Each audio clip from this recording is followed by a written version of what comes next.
A millionaire accidentally spots a homeless woman with twins on the street and is horrified to realize that this is his first love. What he did next shocked everyone. Don't forget to subscribe to the channel and share this video. Write in the comments what city you're watching from. The late afternoon sun bathed the city in a golden hue as Marcus Rivers leaned back in the plush leather seat of his limousine. The hum of traffic outside barely registered to him. His thoughts were consumed by the outcome of his latest business deal. His life, a carefully orchestrated sequence of decisions, revolved around power, precision, and control. Emotions, distractions, and sentimentality had no place in his meticulously curated existence.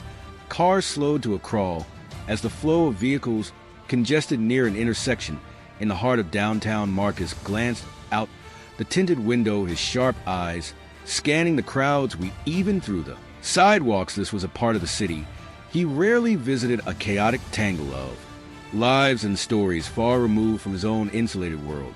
And then he saw her. At first, it was just another scene of urban decay. A woman crouched on the edge of the sidewalk, clutching two small children. To her sides, her clothes were worn and ill-fitting, her dark curls matted with dirt. The two girls, no older than 3, clung to her like frightened animals, their small hands gripping the tattered fabric of her coat. One child whimpered softly while the other buried her face in her mother's side, her tiny frame trembling. Something about the scene struck Marcus harder than he expected. He couldn't place it at first. What about this woman held his attention? Then she looked up, and his breath caught. Her face was thin and weathered, a stark contrast to the vibrant image that flashed in his memory. But there was no mistaking those eyes. He recognized her instantly. Celeste, the girl who had once lit up the halls of their high school with her confidence and charisma. She had been everything he wasn't: outgoing, popular, adored. He'd admired her from afar, harboring a quiet affection.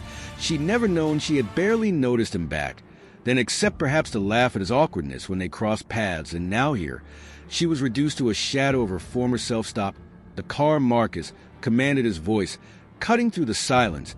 Inside the limousine, the driver hesitated for a moment, but Marcus's tone broke no argument. The vehicle rolled to a halt by the curb, drawing a few curious glances from passers-by. Marcus stepped out, his polished shoes landing on the uneven pavement with purpose. He adjusted the cuffs of his tailored suit as he approached her. Celeste flinched at his shadow, pulling her daughters closer as though shielding them from an unseen threat. Her gaze darted up to his face, and for a moment recognition flickered in her eyes. It was gone, just as quickly replaced by a mix of weariness and shame. She turned her head away, as though hoping he wouldn't say anything, but Marcus was already speaking. Celeste, she didn't respond. The tension in her body made it clear she had no intention of engaging with him. Her shoulders were hunched, her arms wrapped protectively around the children. One of the girls peeked up at Marcus with wide, frightened eyes before burying her face in her mother's side again. Celeste, Marcus repeated, his voice softer now, though no less firm. It's me, Marcus Rivers. She let out a shaky breath, but she didn't look at him. Her voice, when it came, was barely above a whisper. What do you want? The question hit him harder than he expected. What did he want? He didn't have an answer. All he knew was that he couldn't walk away. Not now, not after seeing her like this. I want to help, he said simply. Her laugh was bitter, dry. Help? Why would someone like you want to help someone like me? Marcus felt a pang of guilt at her words. He couldn't blame her for thinking that way. After all he had spent years building a reputation as a man who cared for little beyond his empire. Empathy and generosity were traits no one associated with Marcus Rivers. But this wasn't about his reputation. It wasn't about appearances or charity. It was about Celeste, the woman who had once seemed untouchable, invincible. The woman he had quietly admired, even as she ignored him. It doesn't matter why, he said finally. What matters is that you and your children don't have to stay here. Celeste finally looked up at him, her eyes narrowing with suspicion. We don't need your pity. This isn't pity, Marcus said firmly. It's a chance for you, for them. He gestured towards the girls who were now staring up at him with wide, curious eyes. For a long moment, Celeste said nothing. Her gaze flickered between her daughters and Marcus, the internal struggle playing out on her face.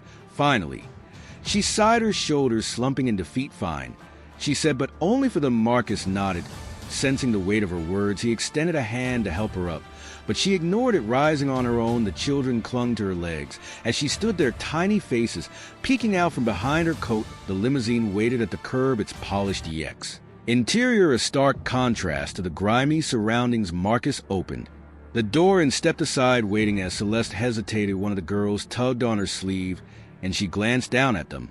Whatever she saw in their faces seemed to solidify her decision.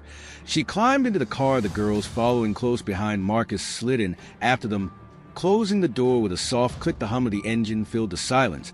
As the car began to move again, he glanced at Celeste out of the corner of his eye. She sat stiffly, her hands clutching the edges of her coat, as though bracing herself for judgment.